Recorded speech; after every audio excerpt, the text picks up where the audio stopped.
बलंगा घटना रे कौनसी व्यक्ति विशेष सामिल नुहंती आपको नहीं कौनसी मंतव्य न देवाई अनुरोध करथिले पुलिस विभाग पक्षर ए गोटाए कथा स्पष्ट भाव में बारी पड़ूला जे पुलिस ए क्षेत्र में किभली भाव में एक पक्ष भाव में निजर पक्ष रखी चित्र स्पष्ट हो जाउथला किंतु पुलिस कहला नहीं तांको पाखरे अभियोग होइतिबा एतला कौन कहूची एतला कौन कहूची पीड़ितार माँ जो अभियोग फर्द दाखल कर जहाँकि बलंगा पीएस केस नंबर 162/2025 रे पंजीकरण होइछि बलंगा पीएस केस नंबर 162/2025 रे पंजीकरण होइछि सेतरे स्पष्ट भाव में उल्लेख करछंती 3 जण दुर्बृत्त मुखा पिंधि आसी मो झील को उठे नेले एवं किरोसिन पड़ी मारिया पे उद्यम करथिले एवं से 3 जण दुर्बृत्त को तुरंत गिरफ्त करा जाए और आईनतः दंडित करा जाए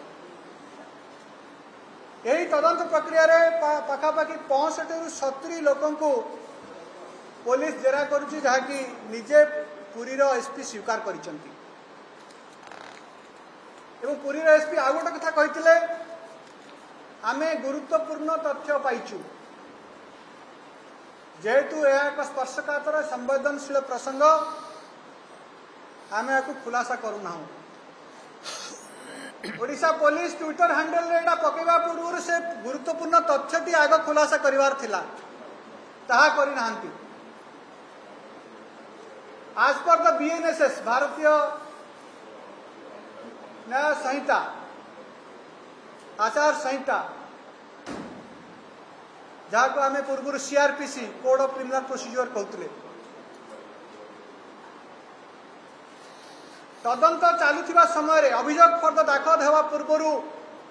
कौन सी तथ्य गणमाध्यम सामना को आसवा कथा नुहे आसीपर ना इवन सूचना अधिकार रे मध्य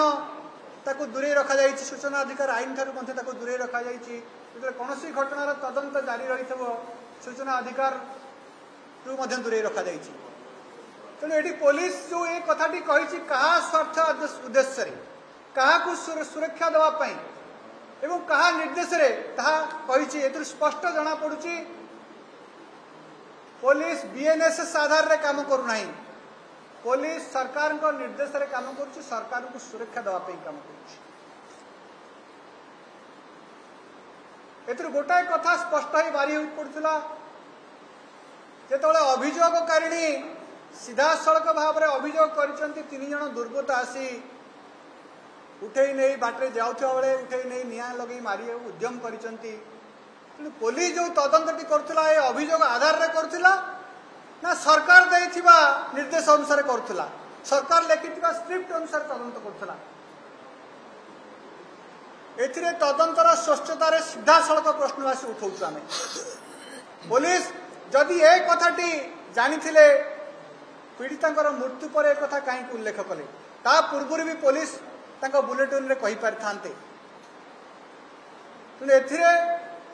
पुलिस यही घटना को चपेया यथासंभव उद्यम करिसंती एवं पुलिस सामाजिक गणमाध्यम रे देथिबा लेखाटी सरकारी प्रायोजित एक कार्यक्रम एथिरे तिले मात्र संदेह नहीं ये पुणी थे कहीदेक चाहूँ राज्यर सांप्रतिक परिस्थिति नारी जलुची एवं ए व्यवस्था मध्य नीरव ताकू नहीं राजनीतिक दल मध्य व्यग्र हो पड़ती यह चिंता प्रकट कर गतकालीर घटना रे पटामुंडई घटना रे आज सका जहाँ आम गणमाध्यम सूचना मिलूँ आईआईसी को केवल से बदली करा ता अर्थ ओडिशा पुलिस बा केन्द्रापड़ा पुलिस प्रत्यक्ष एवं परोक्ष स्वीकार कर डिलिगेशन ऑफ ड्यूटी संपुक्त आईआईसी कर्तव्य अवहेला करचंती। कर्तव्य अवहेला करिवार जो पदक्षेप नवा कथा राज्य सरकार एवं सुधा कहीं नहीं ना जदि स्वीकार करचंती केवल बदली रे कहीं सीमित रहिचंती तांको विरोध रे कहीं फौजदारी मकदमा रुजु करा जाय नाही तांको कहीं तांको कार्यरु निलंबित करा जाय नाही। कांग्रेस दाबी विगत दिन में डिलिरेशन ऑफ ड्यूटी कर्तव्य अवहेला जो विभिन्न समय थाना अधिकारी माने निलंबित होइचंती। आपण टिकरी कथा कहि पारंती इतिश्री प्रधान कथा कहि पारंती कि पिपिली रो बबिना कथा कहि पारंती। ए क्षेत्र में सरकार तुरंत ताकू कार्य निलंबित करंतु एवं तांको विरोध में दृढ़ आईनगत कार्यानुष्ठान फौजदारी मामला रुजु करंतु। बलंगा घटना रे पीड़िता झील मृत्यु खबर शुणी आम अत्यंत दुखित। यही घटना रे पुलिस पक्षर तदंत निष्ठापर करा जायछि। तदंत शेष पर्यायर पहुंच सारी वर्तमान पर्यंत होइथिबा तदंत अनुसार यही घटना रे अन्य कौनसी व्यक्ति संपृक्त नथिबा स्पष्ट होइछि। एणु समस्त को अनुरोध यही दुखद मुहूर्त में संबंधित कौन संवेदनशील मंतव्य न दिंतु। तार अर्थ पुलिस एठी तदंत अधिकारी भाव में कही ना पुलिस एक पक्ष भाव में कही जलुवा निआ को प्रशमित करने एवं भारतीय जनता पार्टी की सुरक्षा देवाई पुलिस एक कथाटी कही नचेत जितेबाला तदंत चलुवा समय सूचना अधिकार आईन को बाद रखा तदंत न सरी अभियोग फर्द दाखल नवा पूर्व पुलिस मंतव्य निश्चित भाव में सरकारी दल सरकारी कल एवं सरकार को सुरक्षा देवा उद्देश्य प्रारंभिक सूचना जहाँ जना पड़ुची पुलिस अभियोग फर्द बा एतला आधार रे तदंत करूना। एतलारे कहुई 3 जन दुर्बृत्त मुखा पिंधि आसी मो झील को उठे नेले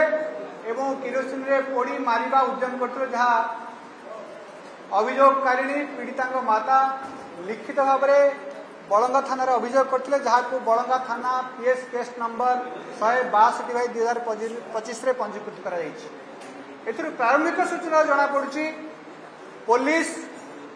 तदंत सरकार निर्देश आधार रे करुची एवं अभियोग आधार रे करूना कि बीएनएसएस आधार रे करूना। आमे अपेक्षा करुचु अभियोग फर्द दाखल होला पर्यंत कोर्ट रे आमे अपेक्षा करिचु किंतु पुलिस को एतरु विरत रहया पई आसंता काली डीजी ऑफिस घेराव प्रदेश कांग्रेस कमिटी डाकरा रे आसंता काली डीजी ऑफिस घेराव करा जाउछि।